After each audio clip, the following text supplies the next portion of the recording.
Quand nous nous sentons menacés ou face à un enjeu important, nous sommes en état de stress. Le stress prépare notre corps à réagir. Mais il n'a pas les mêmes effets quand il est ponctuel ou quand il dure.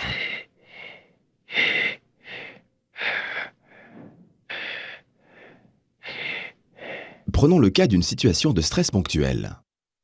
Il nous arrive de transpirer, d'avoir le cœur qui bat. Que se passe-t-il exactement ? Pour faire face à l'épreuve que nous percevons, notre corps sécrète des hormones. D'abord, des catécholamines.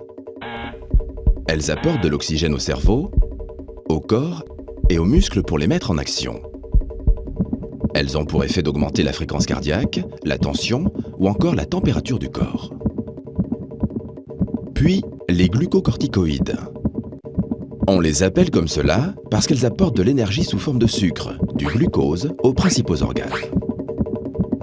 Quand il y a assez de ces hormones dans le corps, des récepteurs situés dans le cerveau ralentissent leur production.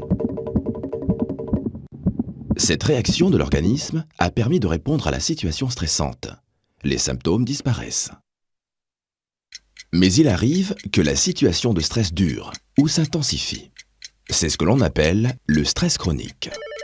Tous les jours, vous avez l'impression que ce que l'on vous demande de faire dépasse vos moyens.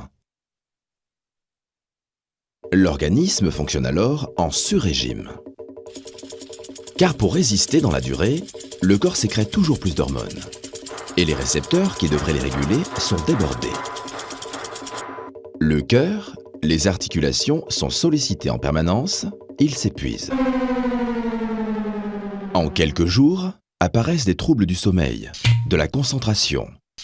En quelques mois, peuvent survenir des maux de dos, des maladies cardiovasculaires ou encore des dépressions. Quand il dure, le stress a donc toujours un coût pour l'organisme des personnes qui le subissent, mais aussi pour l'entreprise. S'interroger sur les sources de stress au travail, c'est une des premières étapes pour le prévenir.